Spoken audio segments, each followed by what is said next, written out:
يا أيها الذين آمنوا توبوا إلى الله توبة نصوحا عسى ربكم أن يكفر عنكم سيئاتكم ويدخلكم جنات تجري من تحتها الأنهار يوم لا يخزي الله النبي والذين آمنوا معه نورهم يسعى بين أيديهم وبأيمانهم يقولون ربنا أتمم لنا نورنا واغفر لنا إنك على كل شيء قدير. يا أيها النبي جاهد الكفار والمنافقين واغلظ عليهم ومأواهم جهنم وبئس المصير.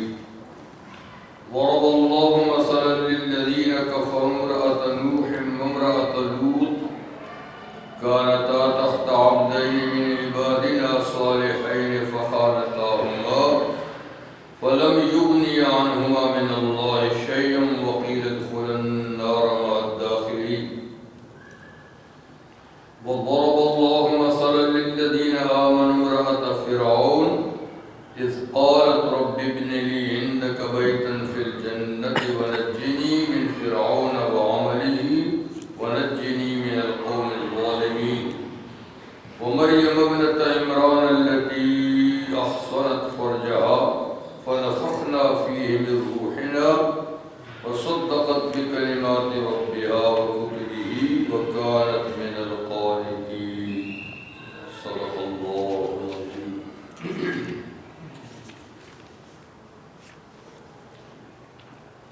سورۃ التحریم کی آیت نمبر 8 سے 12 تک، یعنی سورۃ کے آخر تک میں نے آیا تلاوت کی.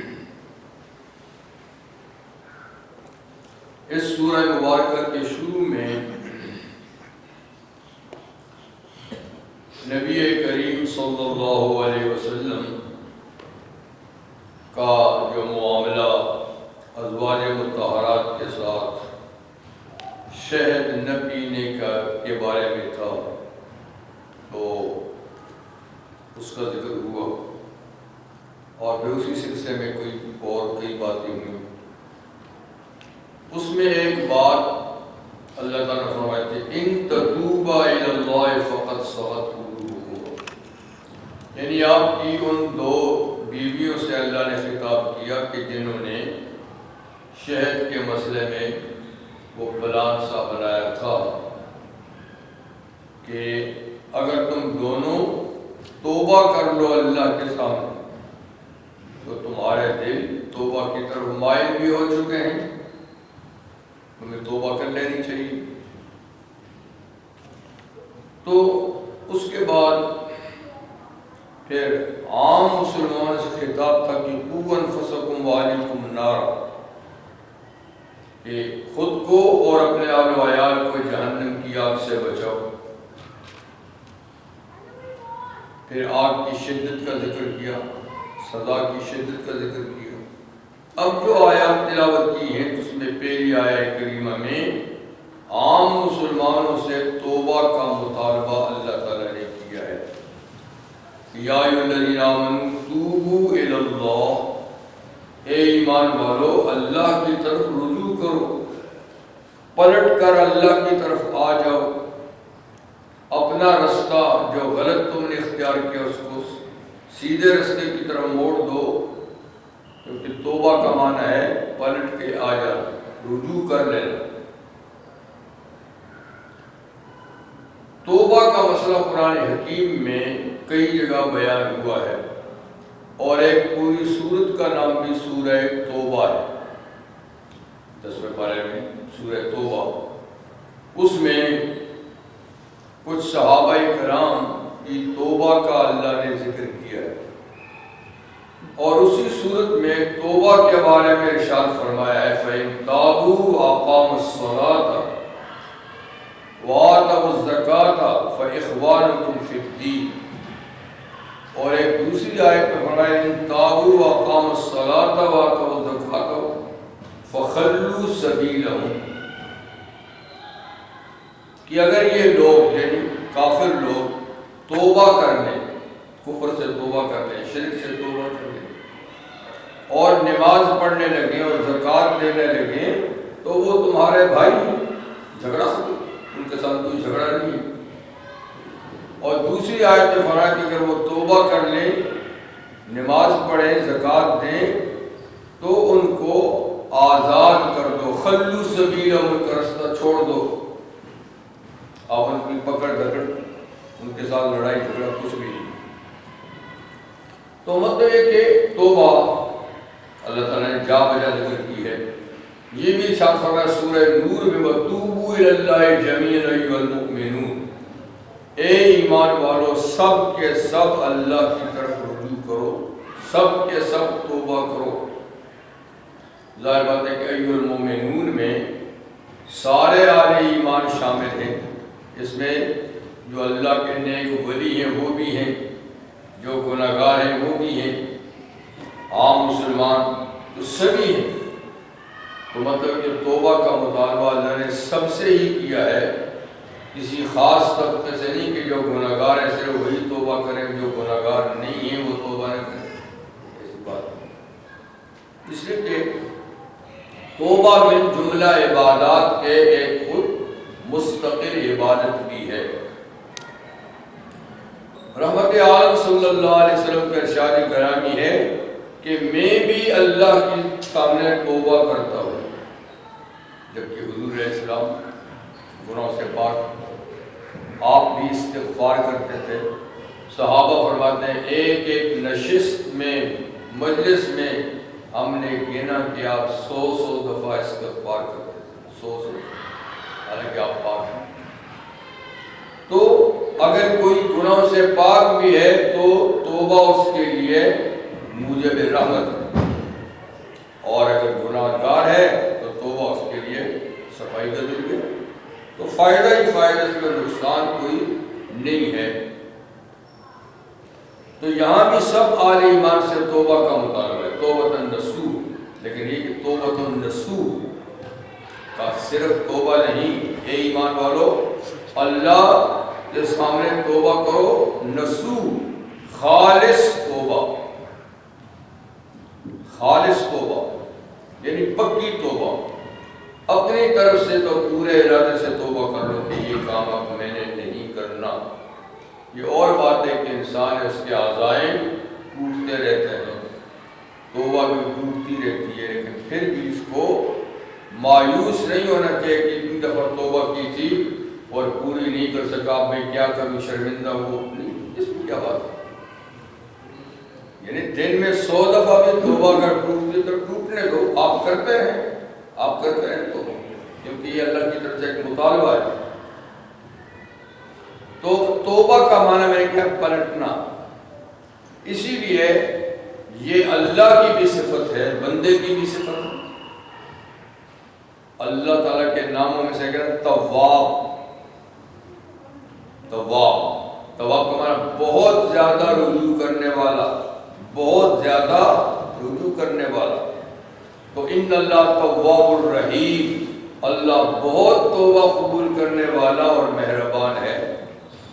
تو اللہ کے توبہ کا مطلب کیا ہے کہ بندے سے اگر وہ ناراض تھا تو جب بندہ نے رجوع کیا اللہ نے بھی اس کی طرف رجوع کیا، تو بندے نے رجوع کیا معافی کے لیے، اللہ نے رجوع کیا رحمت کے ساتھ، تو اللہ بھی تواب ہے، اور بندے کو بھی توبہ کرنی چاہیے، بار بار توبہ کرنی چاہیے۔ دیکھیے سب سے پہلے انسان حضرت آدم علیہ السلام، پہلے نبی، ان سے خطا اجتہادی ہوگی، بھول سے ایک کام ہو گیا جس سے منع کیا تھا، کیونکہ انہوں نے جو ممنوع شجر کا پھل کھایا تھا جنت میں، بھول کے کھایا تھا۔ اللہ فرماتے ہیں نسی آدم بھول گئے تھے، وَلَمْ نَجِدْ لَهُ عَزْمًا، ہم نے ان میں کوئی ارادہ نہیں پایا کہ انہوں نے ارادتاً کھایا ہو، بھول کر کھایا تھا۔ اور بھول چوک یہ گناہ نہیں ہوتا، بھول سے کوئی کام ہو تو گناہ شمار نہیں ہوتا، لیکن انبیاء کرام کی شان بہت بلند ہوتی ہے، اس لیے وہ بھول سے بھی اگر کوئی کام کر لیں جو گناہ نہیں اس پہ بھی ان کو استغفار کرنا ہوتا ہے۔ تو فتلقى آدم من ربی کلمات فتاب علیہ، انہوں نے اللہ ہی سے پوچھا کہ یا اللہ اس کے ازالے کی کیا صورت ہوگی، کیا پڑھوں، کیا کروں، کیا وظیفہ ہے کہ میری غلطی معاف ہو۔ تو آپ نے اللہ سے سیکھ لیے کچھ کلمات توبہ کے، ربنا ظلمنا انفسنا وان لم تغفر لنا وترحمنا لنکونن من الخاسرین۔ تو یہ پڑھتے رہے فتاب علیہ، اللہ نے ان کی توبہ قبول کر لی۔ تو اس طریقے سے انبیاء کرام استغفار بھی کرتے تھے، توبہ بھی کرتے تھے۔ تو بہرحال اگر کوئی آدمی یہ چاہے کہ اس کا نامہ اعمال صاف ستھرا ہو، اجلا ہو، اس کے اندر کوئی داغ دھبا گناہوں کا نہ ہو، تو اس کے لیے بہترین علاج کیا ہے کہ وہ توبہ کرتا رہے۔ جیسے حضور صلی اللہ علیہ وسلم نے ارشاد فرمایا کہ جب بندہ گناہ کرتا ہے تو اس کے دل پہ ایک دھبا گناہ کا لگ جاتا ہے، اگر توبہ کر لے تو دھل جاتا ہے، نہ کرے تو دوسرے لگتا ہے، نہ کرے تو تیسرے لگتا ہے، پھر ہوتے ہوتے دل سیاہ ہو جاتا ہے۔ تو لیکن اگر توبہ استغفار کرتا رہے تو صفائی ہوتی رہتی ہے، دھلتی رہتی ہے۔ تو جو آدمی یہ فلاح اور کامیابی چاہے کہ میں اللہ تعالیٰ کے یہاں بالکل کامیاب اجلا ستھرا ہو کے جاؤں، تو اس کو چاہیے کہ وہ توبہ کرے، استغفار کرے، معافی مانگے اللہ تعالیٰ سے، تو معاملہ صاف ستھرا ہو جائے گا۔ امام غزالی رحمہ اللہ فرماتے ہیں کہ توبہ کی مثال، ایک مثال سے بات سمجھاتے ہیں۔ کہتے ہیں کہ سونا جو ہے قیمتی دھات ہے، سونا وہ دھات ہے، زمین سے نکلتا ہے۔ جب زمین سے نکلتا ہے تو وہ مٹی میں ملا ہوا ہوتا ہے، سونے کے ساتھ مٹی بھی ہوتی ہے۔ اگر سونے سے فائدہ اٹھانا چاہیں، زیورات بنائیں، برتن بنائیں، کوئی چیز بھی بنائیں، تو ضروری ہوتا ہے کہ اس کو مٹی سے الگ کیا جائے، اس کی مٹی سے کو صاف کیا جائے، پھر اس سے چیز بنائی جاتی ہے۔ کہتے ہیں اس پہ لگی ہوئی مٹی کو دور کرنے کے لیے اس کو بھٹی میں رکھنا پڑتا ہے، سونار اس کو ہیٹ میں رکھتا ہے، گرمی سے اس کی مٹی اس سے الگ ہوتی ہے، پھر اس کو کوٹتا ہے تو مٹی الگ ہو جاتی ہے اور خالص سونا نکل آتا ہے۔ تو مطلب کہ تپش کی ضرورت ہوتی ہے، اس کو گرمانے کی ضرورت ہوتی ہے، گرمائے بغیر وہ صاف نہیں ہوتا۔ تو امام غزالی کہتے ہیں بس یہی حال انسان کے دل کی ہے کہ یہ گناہوں سے ایسا ہوتا ہے جیسے کہ مٹی میں ملا ہوا سونا، جیسے اس کو کارآمد بنانے کے لیے بھٹی میں جھونکنا ضروری ہے، تپانا، گرم کرنا ضروری ہے، تو دل کے بھی گناہوں کو تپش سے دور کرنا، گناہوں کی میل کچیل کو تپش سے دور کرنا ضروری ہے۔ اور کہتے ہیں کہ یہ تپش دو ہے، آپ کی مرضی ہے، ان دو میں سے کوئی بھی استعمال کریں۔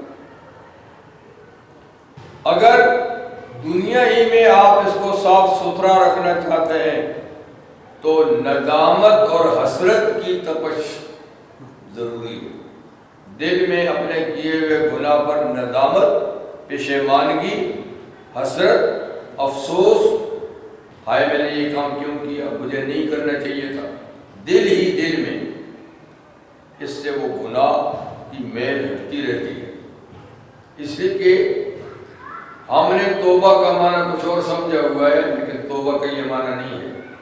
توبہ کے لیے کوئی الفاظ نہیں ہے، کوئی وظیفہ نہیں ہے، ٹھیک ہے، استغفار بھی ہے، وہ الفاظ ہیں، استغفر اللہ استغفر اللہ، ٹھیک ہے، لیکن توبہ کے لیے کوئی لفظ نہیں، یا رب میری توبہ، یا رب میری توبہ کہیں آپ، توبہ کے لفظ کوئی نہیں ہے۔ توبہ کیفیت کا نام ہے، اور کیفیت کیا ہے کہ دل میں پشیمانگی ہو، ندامت ہو، حسرت ہو، جیسے کہ انما التوبۃ الندم، بے شک توبہ ندامت کا نام ہے۔ زبان سے ایک لفظ بھی نہ بولے، دل میں کیے ہوئے پہ پشیمان ہو گئے تو توبہ ہو گئی، توبہ ہو گئی۔ ہم تو کہتے ہیں لکھنے سے توبہ ہوتی ہے، پڑھنے سے توبہ ہوتی ہے، یہ ایسی بات نہیں ہے۔ یہ اس کیفیت کو ظاہر کرنے کے لیے جو دل میں ہونی چاہیے۔ تو حسرت اور افسوس کی تپش سے یا تو دنیا میں یعنی گناہ کی میل کچیل دور کی جا سکتی ہے، اگر کسی نے یہ نہ کیا تو پھر جہنم میں یہ میل دور کی جائے گی، پھر جہنم کی آگ میں گناہوں کی میل کو صاف کیا جائے گا۔ تو یاد رکھیے اہل ایمان کا گناہوں کی پاداش میں دوزخ میں جانا یہ میل کچیل کی صفائی کے لیے ہوگا۔ کافروں کا تو سزا ہے، وہ ہمیشہ رہیں گے، مومن کی صرف صفائی کے لیے ہی ان کو جہنم میں بھیجا جائے گا، اور جب جہنم کی آگ سے گناہ جل جائیں گے، صفائی ہو جائے گی، تو پھر ان کو نکال کے جنت میں بھیج دیں گے۔ تو کہتے ہیں بس اب دو تپش ہیں، یا تو توبہ کی تپش سے دنیا میں گناہوں کو جلا ڈالو، دل صاف ہو جائے گا، نہیں تو وہاں جلنا پڑے گا، اور تو ظاہر بات ہے کہ وہاں کا جلنا مشکل ہوگا بنسبت یہاں ندامت کی جلنے سے۔ تو یہ ہے توبہ، ٹھیک۔ لیکن توبہ کے لیے کچھ شرائط ہیں، شرائط ہیں، جب تک وہ نہیں پوری ہوگی تو ندامت بھی پوری نہیں ہوگی، خالی خولی پشیمانگی سے کام نہیں چلے گا، یا اس کے لیے شرائط۔ پہلی بات تو یہ ہے کہ گناہ کا علم ہونا چاہیے کہ یہ گناہ ہے، اس میں اللہ ناراض ہوتا ہے، اس کے لیے اللہ نے یہ سزا مقرر کی ہے۔ اگر گناہوں کے بارے میں پتہ ہی نہیں ہے کہ یہ کس درجے کا گناہ ہے، کتنا اللہ ناراض ہوتے ہیں، کتنی خدا نے اس کی سزا مقرر کی ہے، تو ندامت کہاں ہے؟ اگر ہم سب گناہوں کو ایک جیسا سمجھیں گے بات نہیں، کیونکہ گناہ چھوٹے بھی ہیں، بڑے بھی ہیں، بڑوں سے بڑے بھی ہیں، اکبر الکبائر، کبائر، پھر صغائر، تو کئی ہیں۔ تو سب سے پہلی بات یہ کہ گناہ کا علم ہونا چاہیے کہ ان کاموں سے اللہ ناراض ہوتا ہے، اتنا ناراض ہوتا ہے، اتنی سزا ہے اس کی، پہلی بات، ٹھیک۔ اب یہ کہ آپ کہتے ہیں کہ کہاں تلاش کریں گے، تو اہل علم نے بہت سے گناہ جو ہیں ان پر مستقل کتابیں لکھی ہیں۔ علامہ شمس الدین ذہبی رحمہ اللہ نے کتاب الکبائر کے نام سے کتاب لکھی ہے، اس میں انہوں نے 80 کے لگ بھگ کبیرہ گناہ اس میں لکھے ہیں، کبیرہ گناہ، بڑے گناہ، لیکن کوئی 80 ہی نہیں ہے، اس سے زیادہ بھی، دوسرے حضرات نے اس سے زیادہ بھی لکھے ہیں۔ تو اسی طریقے سے چھوٹے گناہ بھی مفتی صاحب رحمہ اللہ نے گناہ بے لذت کے نام سے اردو میں کتاب لکھی ہے، اس میں چھوٹے بڑے سب گناہ انہوں نے لکھے ہیں۔ تو بہت سے اہل علم نے کتابیں لکھی ہیں مستقل گناہوں پر، تو ایسی کتابوں کا مطالعہ کرنا چاہیے تاکہ پتہ چلے کہ کون کون سے گناہ ہیں، کتنے بڑے سنگین گناہ ہیں، پھر اس سے آدمی بچے گا بھی، پھر اس پہ شرمندگی بھی ہوگی، حسرت بھی ہوگی، سب کچھ ہوگا۔ تو علم ہو جانے کے بعد پھر دوسری چیز یہ ہے کہ گناہ پر ندامت ہوئی، جیسے کہ توبہ ندامت کا نام ہے کہ میں نے یہ کام غلط کیا، مجھے نہیں کرنا چاہیے تھا، اور ندامت کے بعد اتنا بھی کافی نہیں، پھر آئندہ بالکل نہ کرنے کا پکا ارادہ کرے کہ جتنا میرے بس میں آئندہ اس گناہ کے قریب نہیں جاؤں گا، پکا ارادہ کرے۔ گو کے بعد میں ارادہ ٹوٹ جائے گا، وہ کچھ بھی ہو جائے، اس میں پھر یہ گناہ نہیں ہوگا۔ پھر یہ دیکھ رہے کہ یہ گناہ جو ہوا یہ اللہ کے حقوق سے متعلق تھا یا بندوں کے حقوق سے متعلق تھا۔ اگر اللہ کے حقوق سے متعلق ہے تو کیا اس گناہ کا اس کی کوئی قضا یا کفارہ بھی خدا نے مقرر کیا ہے کہ نہیں. اگر اس گناہ کی کوئی قضا یا کفارہ ہے تو ندامت کے ساتھ ساتھ پھر اس کی قضا بھی کرے.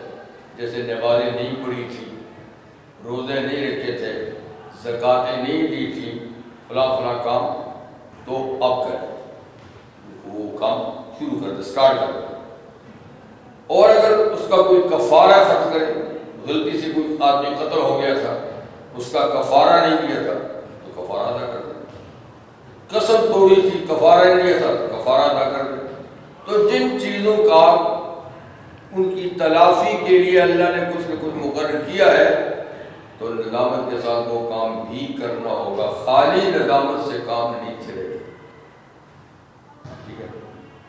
لیکن جن چیزوں کا کوئی قضا یا کفارہ نہیں ہے، جیسے جھوٹ بولا تھا، تو پھر وہاں خالی ندامت ہی کافی. خالی ندامت ہی کہ میں نے غلطی کی، آئندہ نہیں کروں گا، یہ اتنی کافی ہے.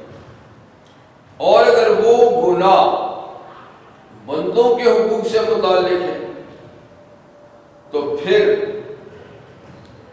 اس کی توبہ خالی توبہ یا خالی ندامت نہیں، اس بندے سے رجوع کرنا ہوگا اور وہ بندے سے معافی مانگنی ہوگی، یا اس کا مالی حق ہے تو ادا کر دیں، نہیں کر سکتے تو اس سے معاف کرا لیں.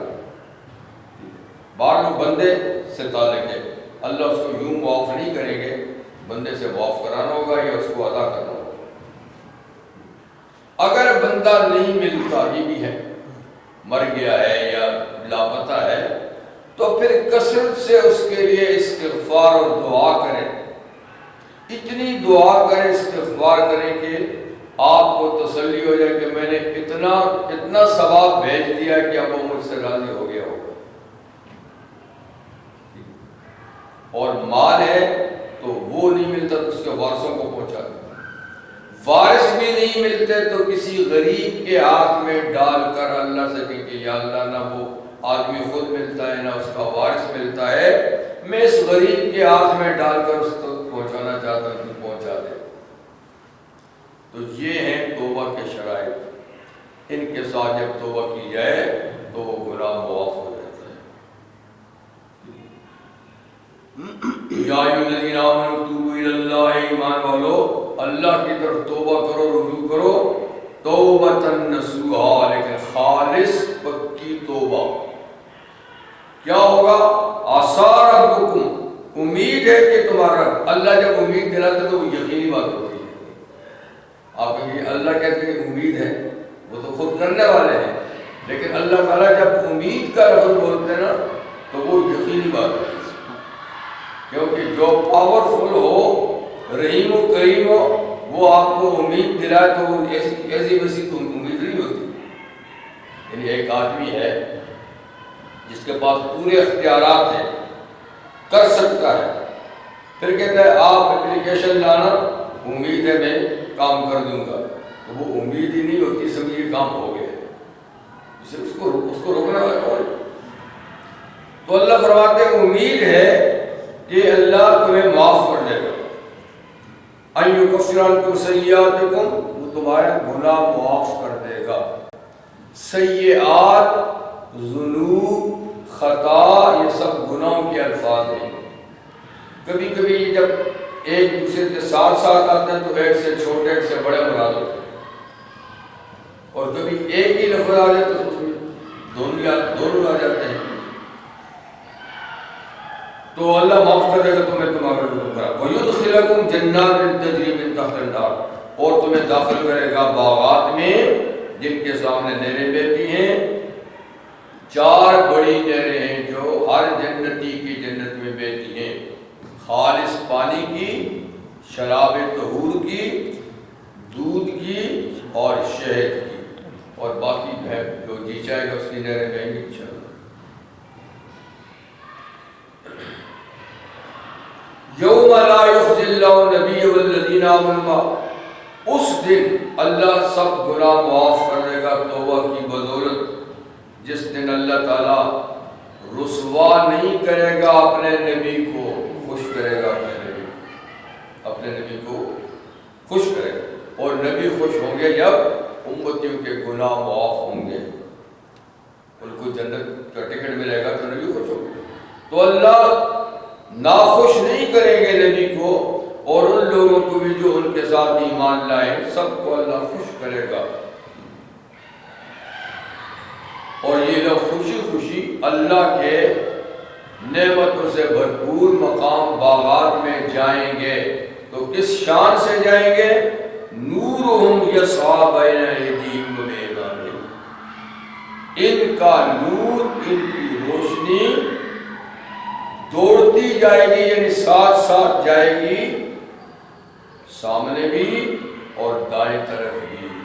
تو روشنی میں جائیں گے، وہاں اندھیرا ہی اندھیرا ہوگا، صرف ایمان کی روشنی ہوگی۔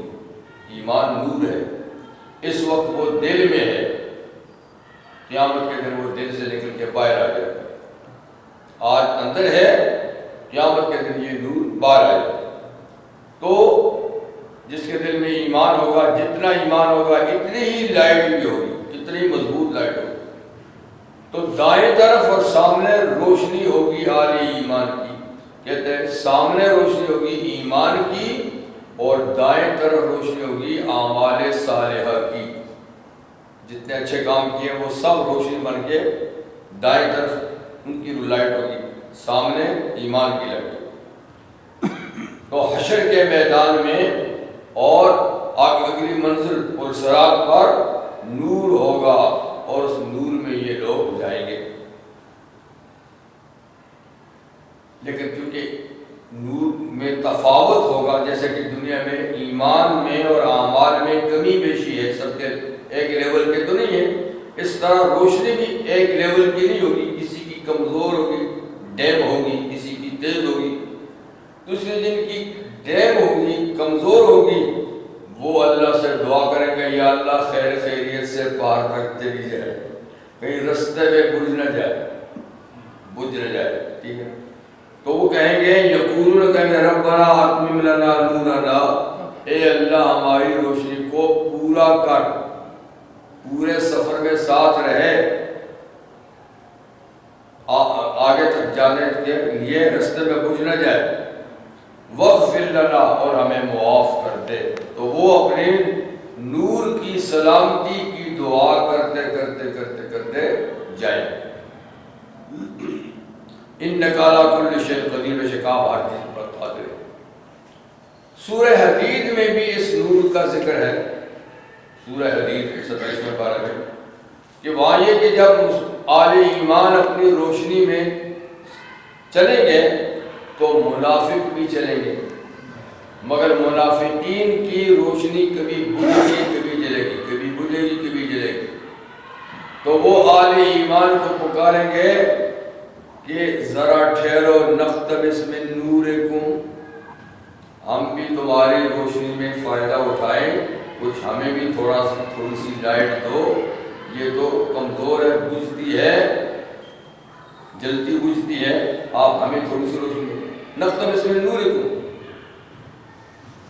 اوپر سے آواز آئے گی، ارجعوا وراءکم فالتمسوا نورا۔ یہ یہاں نہیں مل سکتی بھائی، اگر تم نے پوری روشنی لینی تو وراءکم، واپس جاؤ دنیا میں۔ یہ بیٹری چارج ہوتی تھی وہاں پر، یہاں ہماری بیٹری سے یہ چارج نہیں ہوگی۔ ارجعوا وراءکم، اگر جا سکتے ہو نا تو پیچھے دنیا میں جاؤ، فالتمسوا نورا، وہاں روشنی تلاش کرو، وہاں سے یہ چارج ہوتی ہے۔ وہاں ایمان لایا ہوتا، نیکی کی ہوتی تو آج یہ ٹھیک ہوتی، ہماری روشنی سے فائدہ نہیں ہوگا۔ تو دنیا کا قانون طور ہے کہ ایک آدمی کی روشنی سے دوسرا بھی فائدہ اٹھا لیتا ہے۔ ایک کی گاڑی کی اگر روشنی ختم ہو جائے تو دوسری کے پیچھے لگا لیتے ہیں، چلو یہ بھی کیسا کرتا ہے تو ہو جاتا ہے۔ لیکن اس جہان کا قانون الگ ہے، وہاں کسی کی روشنی سے دوسرا فائدہ نہیں اٹھا سکے گا، کیونکہ وہ مادی روشنی نہیں ہوگی، ایمانی روشنی ہوگی، عمل کی روشنی ہوگی۔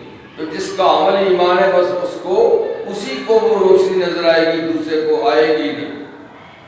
کسی کہیں گے اس سے کچھ نہیں بنتا تو تم جا کر پیچھے سے اگر جا سکتے ہو تو وہاں سے روشنی لے آؤ۔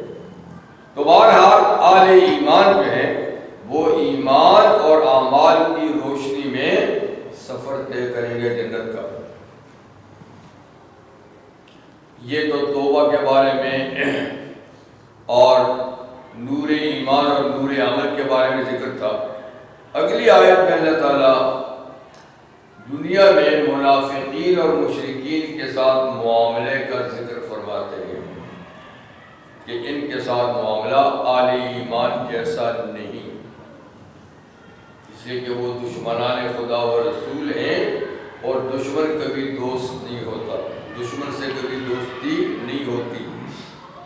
تو یا ایھا النبی، اے نبی صلی اللہ علیہ وسلم، جاہد الکفار والمنافقین، کافروں اور منافقوں سے جہاد کرتے رہیں، کافروں اور منافقوں سے جہاد کرتے ہیں۔ کافر تو جو کھلا مخالف ہیں، اور منافق وہ ہیں جو مارے آستین ہیں، آستین کے ساتھ، ان سے ساتھ ہیں، اندر سے ان کے ساتھ ہیں، تو ان کے ساتھ جہاد کرتے رہے۔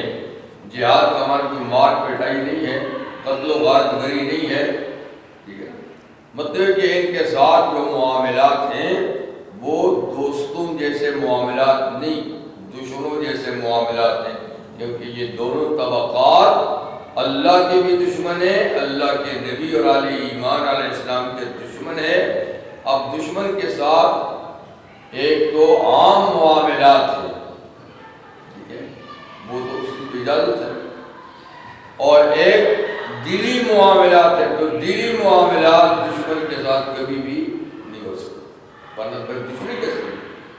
پھر تو دشمنی نہ ہوگی۔ تو ایک آدمی دشمن ہے تو اس کے ساتھ دل سے دشمنی ہی رہے گی۔ ہاں یہ کہ ظاہری طور پر لڑائی نہیں ہو رہی ہے، خوش اخلاقی سے مل رہا ہے، آ جا رہا ہے، آپ بھی آئیں جائیں، آپ اس کو ملازم رکھیں، وہ آپ کو ملازم رکھیں، آپ اس کی دعوت کریں، وہ آپ کی دعوت کریں، خوش اخلاقی سے پیش آئیں، یہ اپنی جگہ میں ہے۔ لیکن جہاں تک عقیدے اور نظریے کی بات ہے تو دل میں ان کو نہیں بسا سکتے، وہ ایمان کے منافی ہے۔ دل میں صرف اللہ، اللہ کے رسول اور دین اسلام کی محبت آ سکتی ہے، کسی اور کے ساتھ ان کی مخالفت کی نہیں ہو سکتی۔ تو کافروں سے جہاد تو کبھی کبھی لڑائی کی شکل میں بھی ہوگا، جنگ کی شکل میں بھی ہوگا، لیکن منافقوں کے ساتھ جنگ نہیں، صرف زبانی کلامی ہے، سخت کلامی سے کبھی ان کے ساتھ پیش آ گئے، ترش روی سے کبھی ان کے ساتھ پیش آ گئے، تاکہ ان کو احساس ہو کہ یہ ہماری غلطی کو جان رہے ہیں۔ تو ان کے ساتھ ایسے نہیں گھل مل جائیں جیسے کہ ایک مخلص مسلمان کے ساتھ، بلکہ ان کے ساتھ روابط رکھیں، لیکن ذرا ترش روی کے ساتھ تاکہ انہیں احساس ہو کہ ہم غلطی پر ہیں۔ تو اس لیے ان دونوں طبقات کے ساتھ معاملہ عام مسلمانوں جیسا نہیں ہوگا۔ وَغْلُظْ عَلَيْهِمْ، ان پہ ذرا سختی کیجیے۔ سختی کا وہی مطلب ہے کہ برتاؤ اور معاملات میں مخلص مومنوں جیسا معاملہ ان کے ساتھ نہیں۔ وَمَأْوَاهُمْ جَهَنَّمْ، آگے ان کا ٹھکانہ جہنم ہے، وَبِئْسَ الْمَصِيرُ، بہت بری جگہ ہے پلٹ کے جانے کی۔ اس کے بعد اللہ تعالیٰ اب 4 عورتوں کا ذکر فرماتے ہیں۔ 2 مومنہ مخلصہ خواتین ہیں اور 2 کافرہ خواتین ہیں۔ فرمایا کہ دونوں کا انجام دیکھ لو، دونوں کا انجام دیکھ لو کہ ایک جیسا نہیں، اور اس کے باوجود کہ جو مخلصہ عورتیں ہیں ان میں سے ایک کافر اعظم کی بیوی ہے، سب سے بڑے کافر کی بیوی ہے، لیکن وہ ایمان میں بڑی شان والی ہے، اور ایک یہ کہ اس کا شوہر ہی نہیں، نہ ماں باپ ہے نہ شوہر ہے، ایک لوتی، وہ بھی بڑی شان والی ہے، بظاہر جس کی تربیت والا کوئی نہیں ہے، لیکن اللہ نے اس کو اتنا بڑا اور دو ایسے ہیں کہ جن کے شوہر تو نامدار ہیں، بڑی شان والے ہیں، پیغمبر ہیں، لیکن انہوں نے شوہروں کا رستہ اختیار نہیں کیا، وہ دوسرے راستے پہ چل پڑی ہیں، دیکھو ان کا انجام کیا ہوا۔ تو بتانا یہ چاہتے ہیں اللہ تعالیٰ کہ ہر آدمی اپنے اعمال کا جواب دہ ہوگا، اس کے ساتھ والے، اس کے ماں باپ، اس کے عزیز و اقارب کیسے ہیں وہ جانے۔ یہ ان سے ان کے بارے میں پوچھو گی، ان سے ان کے بارے میں پوچھو گی، اور بڑی سی بڑی شخصیت بھی کارآمد نہیں ثابت ہوگی اللہ کے ہاں اگر اپنا ایمان نہیں ہے۔ اگر اس کی نسبت بہت بڑی شخصیت کے ساتھ بھی ہے اور اپنا ایمان نہیں ہے تو وہ شخصیت بخشوا نہیں سکے گی، وہ سفارش نہیں کرے گی تو بھی اللہ تعالیٰ نہیں بخشے گی۔ اور اگر اپنا ایمان ٹھیک ہے اور تعلق بڑے سے بڑے کافر کے ساتھ ہے تو کوئی نقصان نہیں، وہ گزار۔ تو بتانا یہ چاہتے ہیں کہ اللہ کے ہاں پروگرام کا لحاظ ہے، شخصیات کا نہیں ہے۔ شخصیات کا ہاں پروگرام بھی ٹھیک ہے، شخصیت کے ساتھ بھی تعلق ہے، نور و نالا نور، بڑی اچھی بات ہے، لیکن خالی کسی شخصیت سے تعلق آپ نے جوڑ رکھا ہے، اپنے پاس کچھ بھی نہیں، اس سے کچھ نہیں بنے گا۔ یہ بتانا چاہتے ہیں کہ واقعہ سے ضرب اللہ مثلا للذین کفروا، بیان کرتا ہے اللہ تعالیٰ ان لوگوں کے لیے ایک مثال جو کافر ہیں۔ اس کی مثال بیان کرتا ہے امرأۃ نوح و امرأۃ لوط، ایک تو نوح علیہ السلام کی بیوی کی اور ایک لوط علیہ السلام کی بیوی کی، کہ یہ دونوں اللہ کے پیغمبر ہیں۔ نوح علیہ السلام تو آپ کو پتہ ہے کہ سب سے زیادہ زمانے تک تبلیغ کرنے والے پیغمبر 950 سال، سب سے بڑی عمر بھی کر دی اللہ نے، اور سب سے زیادہ اللہ کے لیے انہوں نے جد و جہد کی، اور پہلے اللہ کے رسول ہیں کہ جن کے مخالفین کو خدا نے صفحہ ہستی سے مٹایا، جس سے پہلے کبھی عذاب نہیں آیا۔ تو نوح علیہ السلام بہرحال ان کا نام ہے عبد الغفار، یا ان کا نام ہے شاکر۔ نوح ان کا لقب ہے، کثرت سے روتے تھے، تو نوح نیاحت سے اس کا معنی رونا، اس لیے ان کا نام یہ نام پڑ گیا۔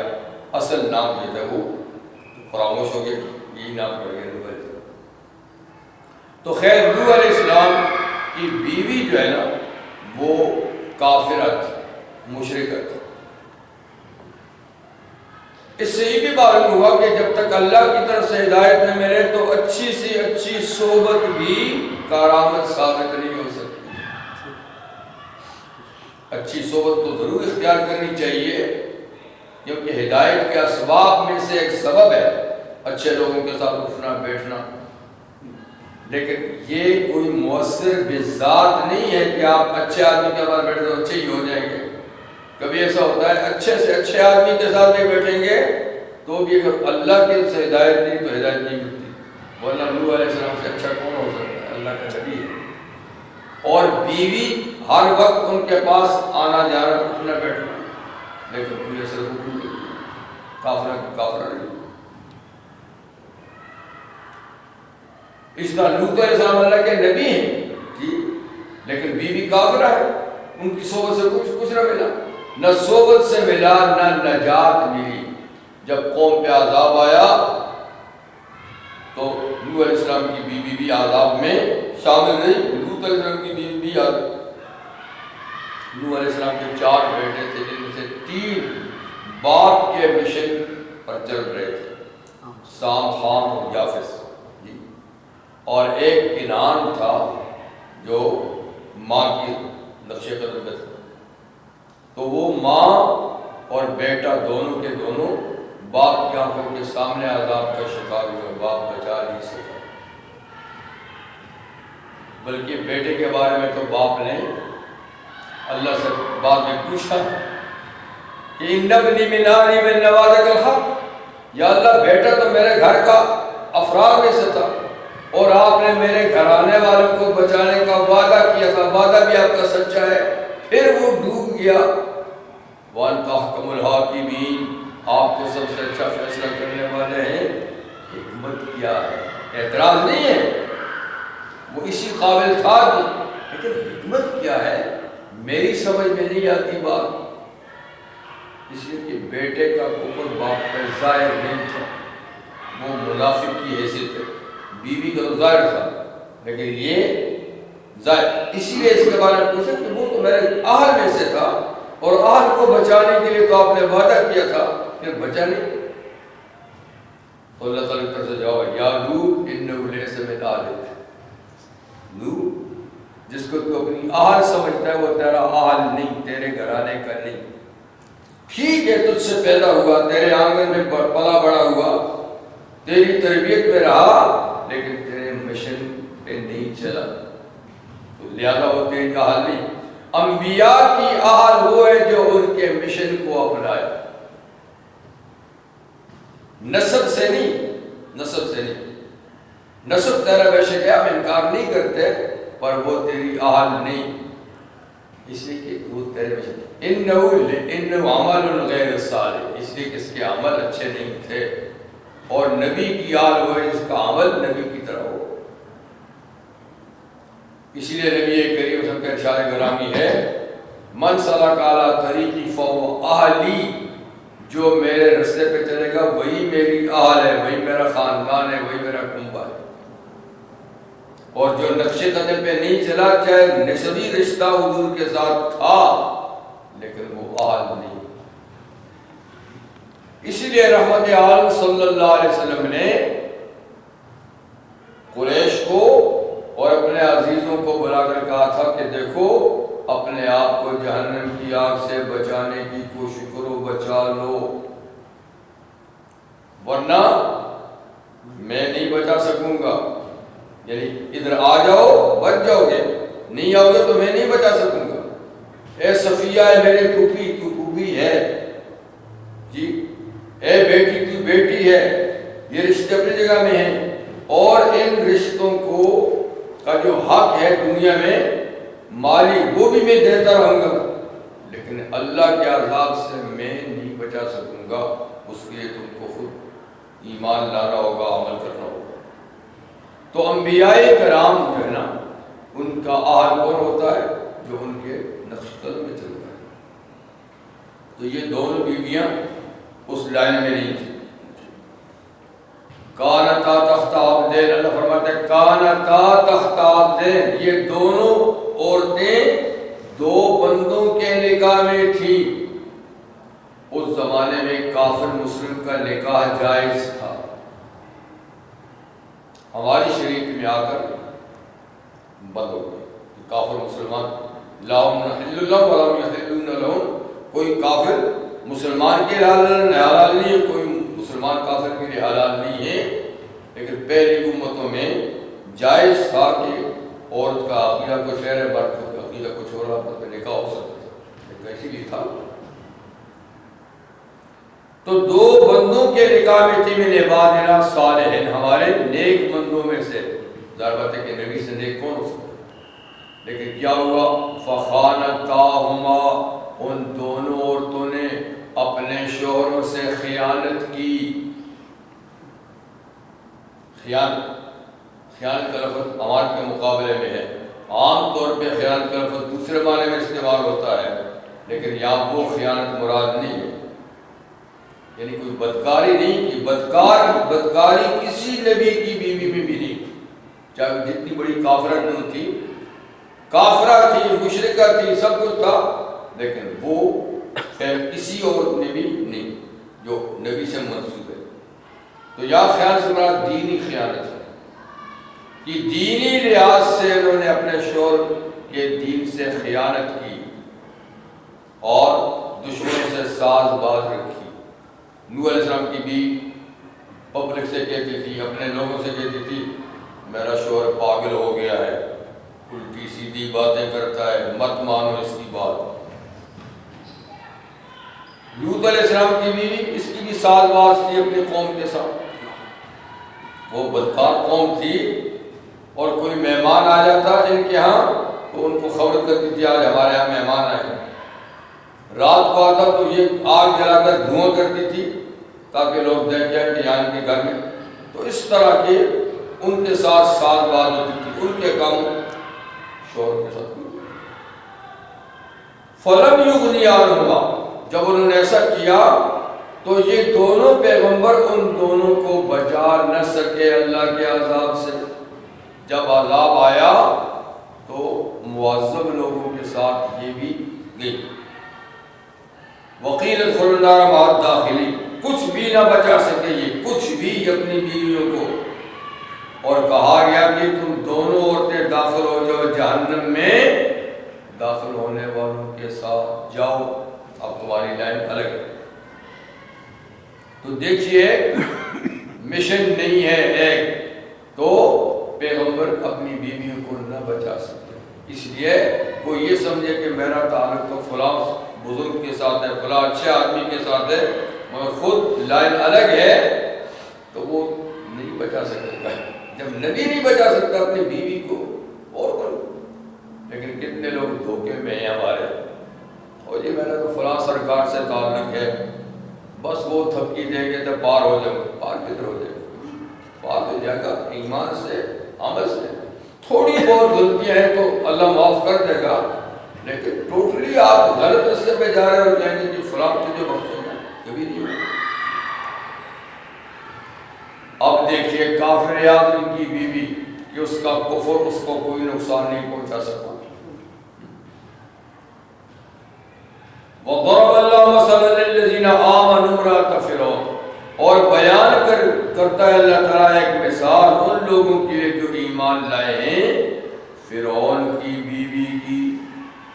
فرعون جو اپنے آپ کو سب سے بڑا خدا کہتا تھا اور بہت بڑا ظالم تھا، دنیا کی سب سے زیادہ خوشحال اور متمدن ملک کا بلا شرکت غیر بادشاہ تھا، کہتا تھا یہ مصر میرا ہے، حاضر الانہار تجری من تحتی، یہ نہریں دریائے نیل میرے ملک میں بہتا ہے، یہ سارے خزانے میرے، کنگ تھا نا، سب کچھ اسی کا تھا،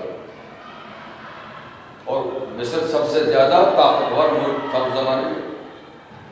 تو یہ اس کی بیوی تھی، آخر یہ بھی کسی فرعون کی بیٹی تھی۔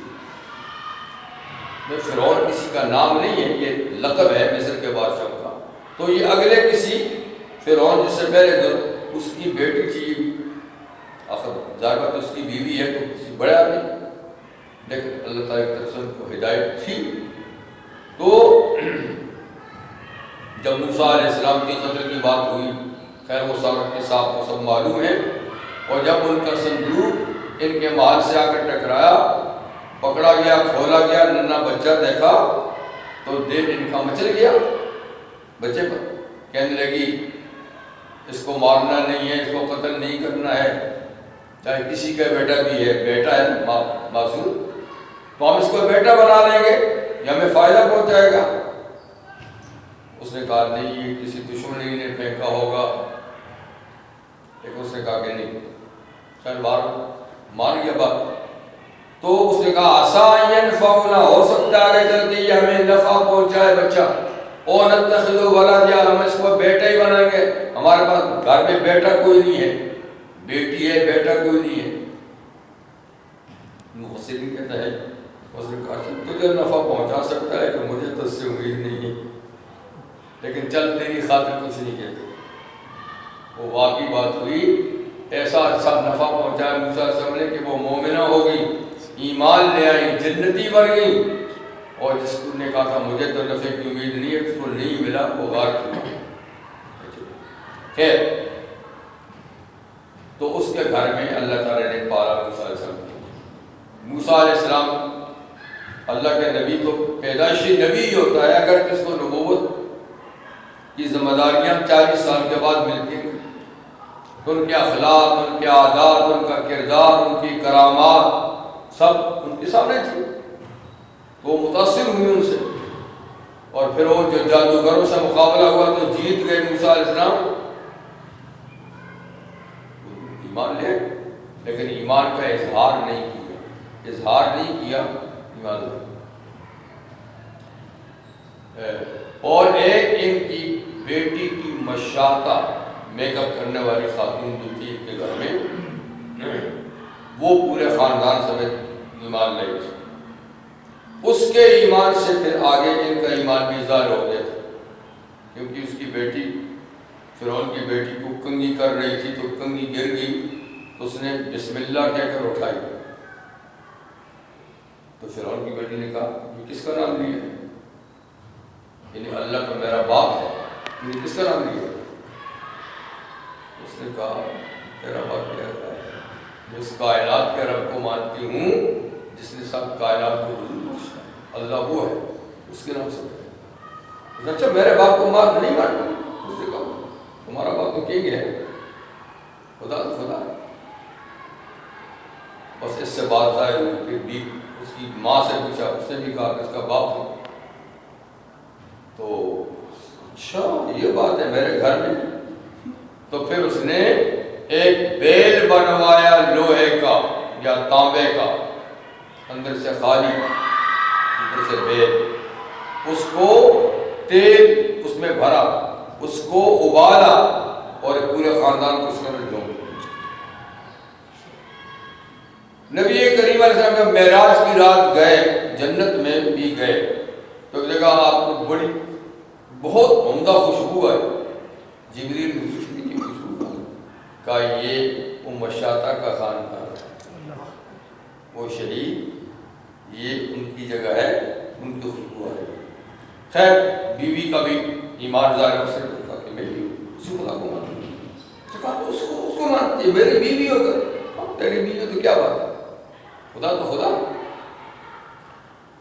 اس نے کہا پھر تو سخت ترین سزا دی جائے گی، اور اس کے ہاں سخت ترین سزا کیا تھی؟ مجرم کو لٹا کر اس کے اوپر بھاری پتھر رکھ کے اس کے ہاتھ پاؤں اور ماتھے میں کیلیں ٹھکواتا تھا،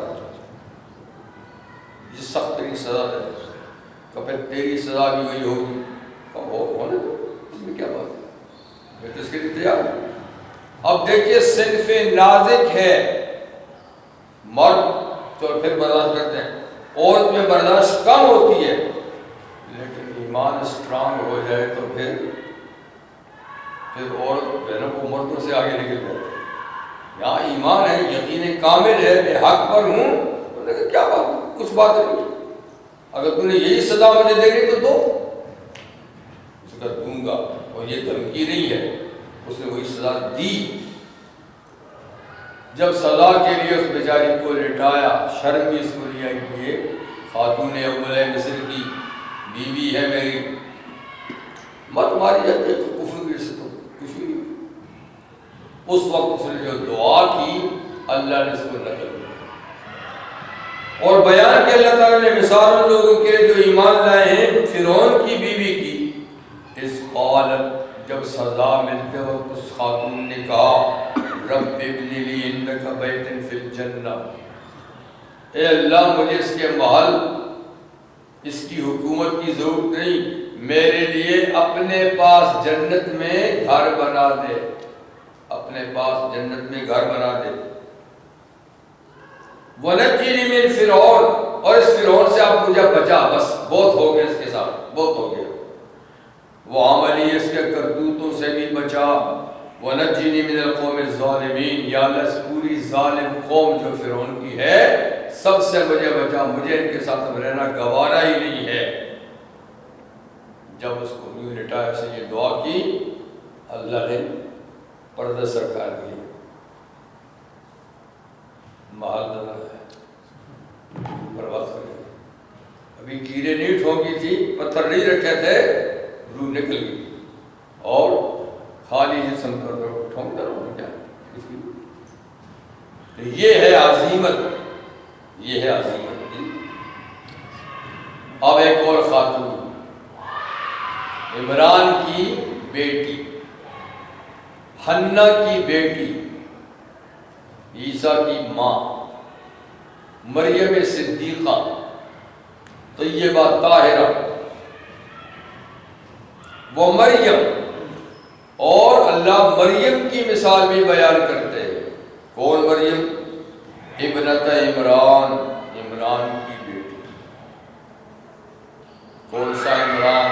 ایک تو موسیٰ علیہ السلام کے والد بھی عمران تھے، نہیں یہ دوسرے عمران تھے۔ موسیٰ علیہ السلام کے والد بھی عمران تھے، نیک آدمی تھے، یہ بھی عمران ہے، نیک آدمی ہے۔ دونوں کے درمیان 1800 سال کا فرق ہے۔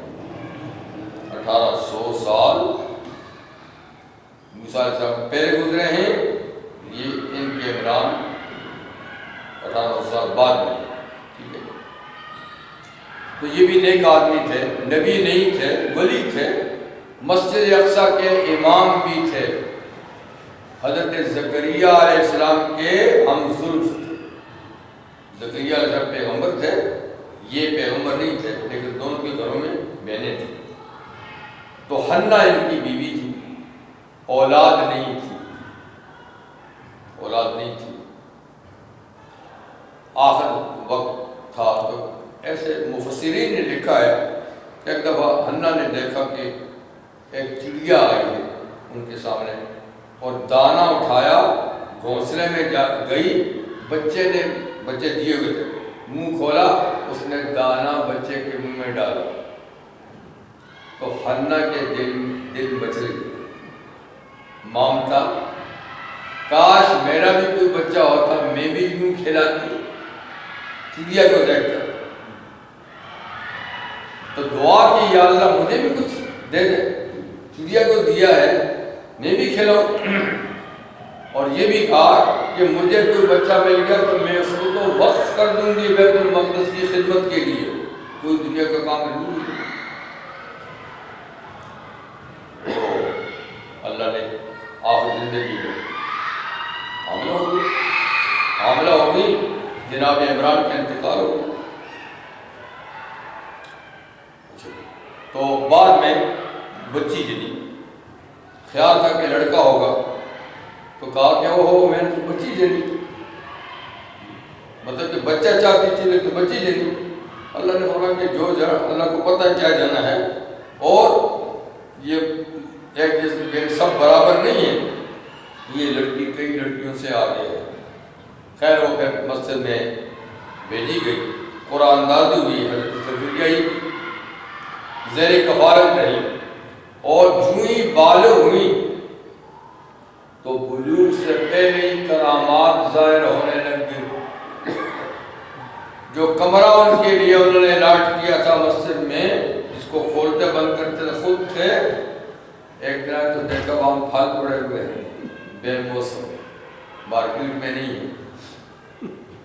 تو حیرت سے پوچھا، انا لک ھذا مریم، پھل کہاں سے آ گئے؟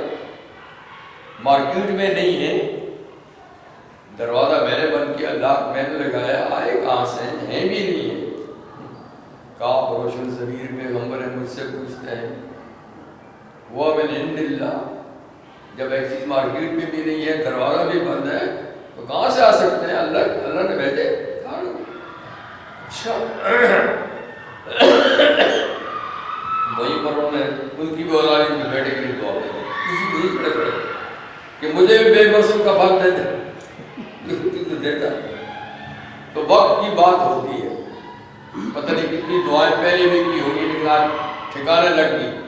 ابھی نماز میں کھڑے ہی ہے کہ پیغام آگے کے دے دیا بیٹا، نام کی زحمت بھی نہیں گوارا کرو، نام بھی ہم نے رکھ دیا یحییٰ،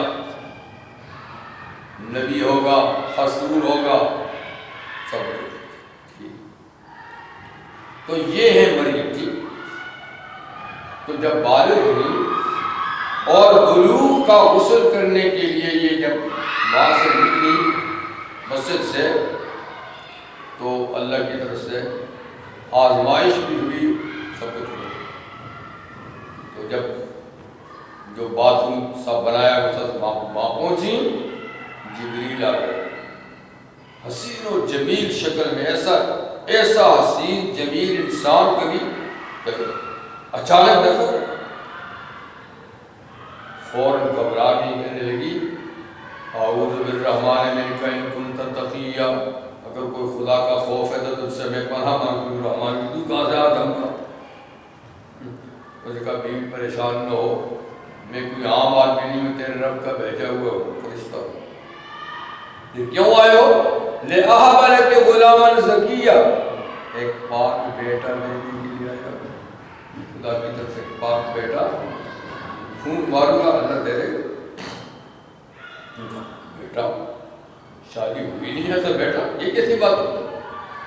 کہا وہ دینے پہ آیا تو شادی والی کی بات نہیں ہوتی، بس اس کا فیصلہ ہے کہ تجھے بغیر شوہر کے بیٹا دینا۔ خون ماری چلے گئے، اسی لمحے 8-9 مہینے کے انتظار نہیں، بچہ اس کی تکلیف ہوئی، پریشان ہوئی تو ہو، اب قوم کو کیا بتاؤں؟ وہ تو اس حقیقت کو نہیں سمجھتے کہ کیا آیا تھا کیا نہیں، وہ تو کچھ اور ہی الزام لگائیں گے۔ خیر تکلیف ہوئی، آگے گئی، ایک تنے کھجور کا تنا تھا خشک، وہاں بیٹھی، اللہ نے فرمایا کہ گھبراؤ نہیں، جبریل کی آواز ہے، یا جبریل سامنے نہیں ہے، آواز ہے کہ گھبراؤ نہیں، درخت کو ذرا تھوڑا سا دکھا دو جتنا تم دے سکتی ہو، یہ تازہ کھجوریں گرائے گا وہ کھا، اور یہی ابھی پانی اللہ تعالیٰ جاری کرنے والا پانی پی، ابھی بچہ ہوگا، بچے کو دیکھ کے آنکھیں ٹھنڈی کر، باقی رہا معاملہ لوگوں کا، بولنا ہی نہیں، کوئی پوچھے کیا ہے، بولو میں نے چپ کا روزہ رکھا ہوا ہے، کسی سے پوچھو۔ یہ سارا معاملہ سب کرامات سب کرامات سب کرامات ہو رہی ہے، ٹھیک؟ تو یہ ہے مریم، مریم کا معنی ہے خادمہ، کیونکہ یہ مسجد کی خدمت کے لیے وقف تھی، ان کا مریم کا معنی خادمہ، وہ مریم، اور مریم ابنت عمران، عمران کی بیوی بیٹی، التی احصنت فرجہا، وہ مریم جس نے اپنے ناموس کی حفاظت کی، اپنی عزت کی حفاظت کی، یہ سب سے بڑی بات ہے، یہ آسان بات نہیں ہے۔ آج ناموس تار تار ہے دنیا میں، ناموس نام کی کوئی چیز نہیں، تو عزت و ناموس کی حفاظت تو مردوں کے ذمہ بھی ہے، لیکن عورتوں پر کچھ زیادہ ذمہ داری ہے۔ لیکن فرمایا کہ یہ وہ ہیں جس کا باپ بھی نہیں، ماں بھی نہیں، خالو ہیں، تربیت انہوں نے کی ٹھیک ہے، لیکن انہوں نے اپنے ناموس کی حفاظت کی، تو ہم نے کیا کیا؟ فَنَفَخْنَا فِي مِن رُوحِنَا، ہم نے اپنی روح یعنی حضرت عیسیٰ کی پھونک اس میں ڈال دی، اس کے گریبان میں فرشتے سے پھونکوا دیا، روح کا معنی پھونک بھی ہوتا ہے، اور حضرت عیسیٰ سب کے پھونک سے ہی تو سے ان کو روح اللہ بھی کہتے ہیں، اللہ کی پھونک، لیکن فرشتے نے اللہ کے حکم سے پھونک ماری، تو ہم نے اس میں اپنی پھونک ڈال دی، یعنی روح یعنی عیسیٰ سب کی روح، اور پھر ماں بھی مبارک، بیٹا بھی مبارک۔ وَصَدَّقَتْ بِكَلِمَاتِ رَبِّهَا، اس خاتون نے اپنے رب کی ساری باتوں کی تصدیق کی، سچ مانا، ہر بات کو سچ مانا، وَكُتُبِهِ، اللہ کی کتابوں کی بھی تصدیق کی، وَقَالَتْ مِنَ الْقَانِتِينَ، اور حضرت مریم اللہ کی عبادت گزار بندیوں میں سے تھی۔ تو دیکھو یہ اس کی بظاہر جو اسباب ہوتے ہیں ہدایت کے، تربیت کے، وہ نہ تھے، پر ہماری تربیت سے یہ کہاں سے کہاں پہنچی، یہ مریم صدیقہ ہے۔ حضور نے فرمایا مردوں میں تو کامل بہت ہوئے ہیں، سارے نبی کامل، اس کے علاوہ اور کئی کامل، لیکن عورتوں میں کاملہ کم ہوئی ہیں، لیکن ان کم عورتوں میں ایک مریم صدیقہ ہے، ایک حضرت سارہ ہے ابراہیم کی بیوی، ٹھیک ہے نا، اور اس طرح آسیہ ہے، یہ آسیہ بنت مزاحم فرعون کی بیوی، یہ بھی کاملین میں سے ہیں۔ اور فرمایا کہ عائشہ کی مثال تو ایسی ہے جیسے کہ کھانوں میں سرید ہوتا ہے، سرید جانتے ہیں؟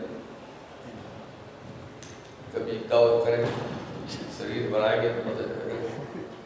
شوربہ جانتے ہیں؟ شوربہ، شوربے میں جو روٹی کوٹتے ہیں بالکل چھوٹی چھوٹی کر کر، وہ سرید ہوتی ہے۔